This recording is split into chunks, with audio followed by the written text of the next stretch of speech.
कहिलेकाहीँ 80 वर्षको मान्छे पनि यङ हुन्छ भने उमेरले मान्छे बुढो हुँदैन क्या। अनि हामीलाई बुढो किन भन्नु त? तिमी नजानु न, व्यक्तिमा नजाने? तपाईँहरूको हिजोको कर्म के? व्यक्तिमा नजाने हो भने अनि बालेन भन्ने मान्छे नै रोपी भन्ने मान्छे नै किन चाहियो त? कारणले मान्छेलाई ड्याङ ड्याङ गोली हान्दा अनि जुन गल्ती गर्यो नि त्यो गल्ती गर्ने मान्छे जान्छ नि। त्यही त मैले अहिले तपाईँसँगै छन्। त्यही त मैले कति गलत भयो त्यो भनेको थिएँ। त तिनीहरूसँग गलतहरूसँग बस्ने पनि गलत हुन्छ भने मैले भने यस्तो हुन्छ यो देशमा कमी कमजोरी भयो भन्दैन, राष्ट्र छोडेर गइन नि।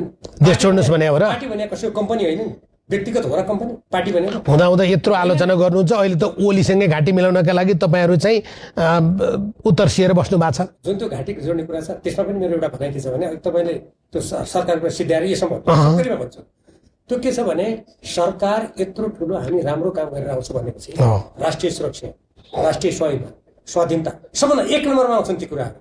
जनताको हित, जनताको सुरक्षा, राष्ट्रिय अर्थतन्त्र, देशमा औद्योगिकरण, यो दिशामा उनीहरूले जुन प्रतिज्ञा गरेका थिए त्यो दिशामा जाओस् न, म प्रशंसै गर्छु नि भन्ने त्यो। अनि नौजवानको कुरा गर्यो, धेरै जवान नयाँ जवान, म तपाईँलाई एउटा मात्र उदाहरण दिन्छु।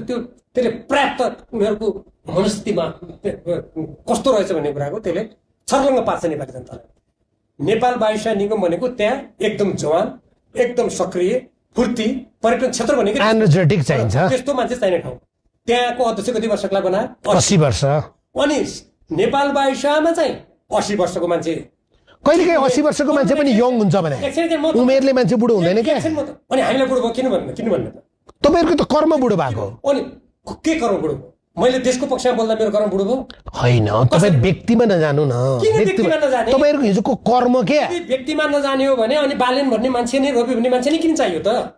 किनभने उनीहरू आजको दिनमा यो युग परिवर्तन गर्ने प्रवृत्ति हुन्, त्यो युग इनर्जी हुन्। आज तपाईहरू उमेर जतिसुकै होस्, अडान जतिसुकै होस्, तपाईहरू चाहिँ म्याच सकिएको औषधि हो, खाँदा लाग्दैन। युग परिवर्तनको त्यो चरण ल्याएर उभिने धरातल कसले दियो? तपाईहरूले त्यति धेरै गल्ती नगरे भए उनीहरू आउँदैन थिए। गल्तीको कारणले मान्छेलाई ड्याङ ड्याङ गोली हान्दा अनि जुन गल्ती गर्यो नि त्यो गल्ती गर्ने मान्छे जान्छ नि। बालेनजीले आफ्नो मन्त्री निकाल्नु भएन अनि त्यसपछि राष्ट्रपति मक्के कुहिएको हो त? होइन, तपाईँलाई जेल हाल्ने भनेको छैन नि त, तैँले गोली हाल्ने भीम रावल भनेको छैन नि त।